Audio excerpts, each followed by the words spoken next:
Il est plus facile de trouver des hommes qui se portent volontaires pour mourir que ceux qui sont prêts à endurer la douleur et sont patients. Les moments difficiles ne créent pas des héros, mais c'est dans les moments difficiles que les héros en nous se révèlent. Il s'appelle Jean-Claude, c'est-à-dire John.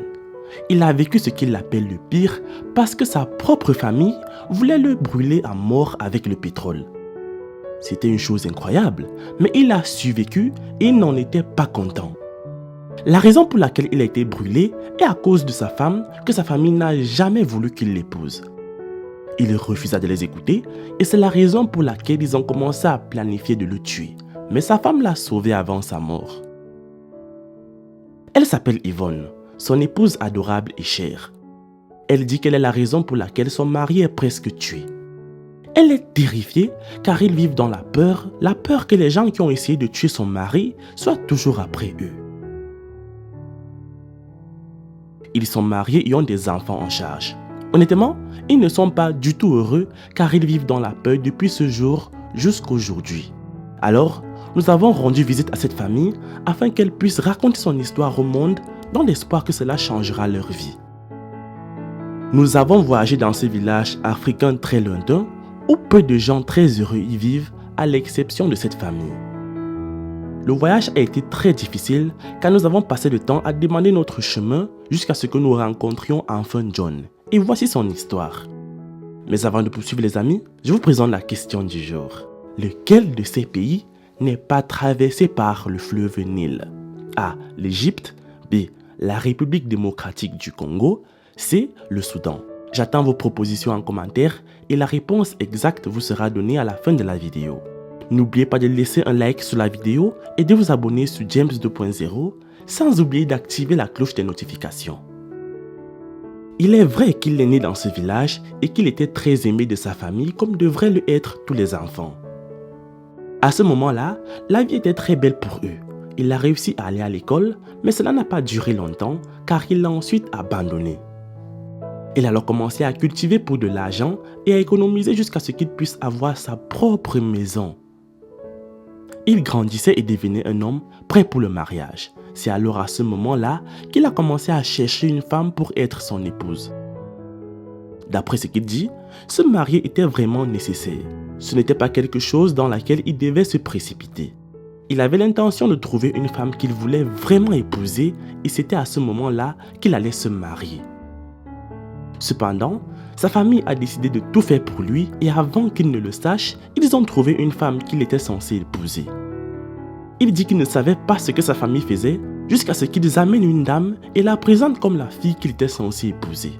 Il n'était pas content de ce que sa famille avait fait parce qu'il ne savait pas qui était cette femme et il a refusé de se marier avec elle jusqu'à ce qu'il trouve celle qu'il aimait vraiment parce que c'était de sa vie dont il parlait. Sa famille considérait cela comme un manque de respect et ils ont commencé à le forcer à épouser la femme qu'ils avaient amenée pour lui. Mais il a toujours résisté. Peu de temps après, il a raconté son histoire à Yvonne car ils n'étaient encore que des amis à l'époque. Et alors qu'ils continuaient à parler de jour en jour, ils ont fini par tomber amoureux. John a réalisé plus tard que c'était la personne avec qui il voulait se marier et passer le restant de sa vie. Il pensait que sa famille allait être heureuse après qu'il leur aura parlé de Yvonne. Mais au moment où ils ont entendu parler de ce que John avait l'intention de faire, ils ont commencé à lui en vouloir et lui ont dit de ne pas épouser Yvonne parce qu'il lui avait trouvé une autre femme qui était tout simplement parfaite. John a décidé de faire la sourde oreille à sa famille et a continué à avancer avec Yvonne. Un jour, alors qu'il buvait avec des membres de sa famille, ils l'ont drogué et il a bu quelque chose qui l'a assommé. Il lui avait rendu visite chez lui et dès qu'il a été assommé, ils l'ont enfermé à l'intérieur de la maison, ont versé de l'essence sur lui, l'ont incendié, ont fermé la maison à clé et se sont enfuis.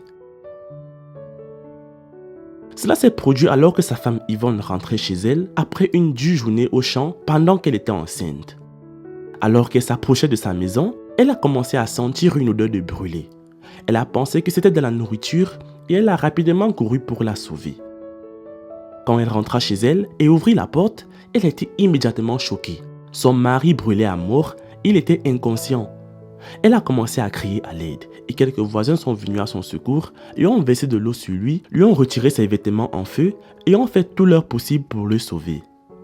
Il a été transporté d'urgence à l'hôpital parce que son corps était brûlé. Heureusement, il a réussi à survivre car sa femme l'a secouru alors qu'il venait de commencer à brûler. Ils ont réussi à arrêter le feu avant qu'il n'empire. John est immédiatement tombé dans le coma et s'est réveillé 22 jours plus tard. Il n'avait aucune idée de ce qui lui était arrivé.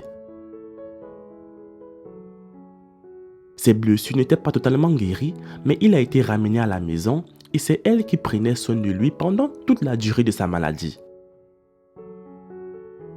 Quand il a commencé à aller mieux, sa famille l'a également attaqué à son domicile. Ils ont commencé à le lapider, mais sa femme a crié à l'aide et c'est la seule raison qui l'a poussé à fuir. À ce stade, ils ont même commencé à avoir peur de marcher seul. Et même s'il ne va pas encore bien, ils pensent toujours qu'ils pourraient essayer de le tuer à nouveau parce qu'ils habitent près d'eux et qu'ils suivaient toujours tout ce qu'ils font. Elle dit qu'un des membres de la famille de John est venu lui faire la promesse de la tuer si elle ne le quittait pas. Selon ce qu'elle dit, elle est déterminée à se battre pour sa famille jusqu'à la toute dernière minute de sa vie. Elle s'engage à faire face à tout ce qu'il prévoit de lui faire. John n'a jamais été heureux. Depuis lors, il ne croit toujours pas qu'il s'agisse de sa propre famille qui est responsable de ce qu'il vit aujourd'hui. Et ils n'ont pas hésité à le tuer juste parce qu'il a refusé d'épouser la femme qu'il voulait. John n'est pas encore rétabli car les cicatrices lui font toujours mal et pourraient même provoquer une maladie grave qui pourrait rendre sa vie encore pire. Il dit que lorsqu'il ira parfaitement bien et qu'il pourra à nouveau travailler, il envisage de déménager avec sa famille et de commencer une nouvelle vie très loin d'ici car il est devenu impossible de vivre près de sa famille. Cela leur fait peur chaque jour. Les amis, les fonds qui seront utilisés pour donner un traitement avancé à John seront reversés via le lien GoFundMe qui se trouve dans la description de la vidéo. Les amis, c'est la fin de la vidéo. La réponse à la question du jour était la République démocratique du Congo. Laisse un like si tu as trouvé. Moi, je vous aime et on se prend pour la prochaine vidéo.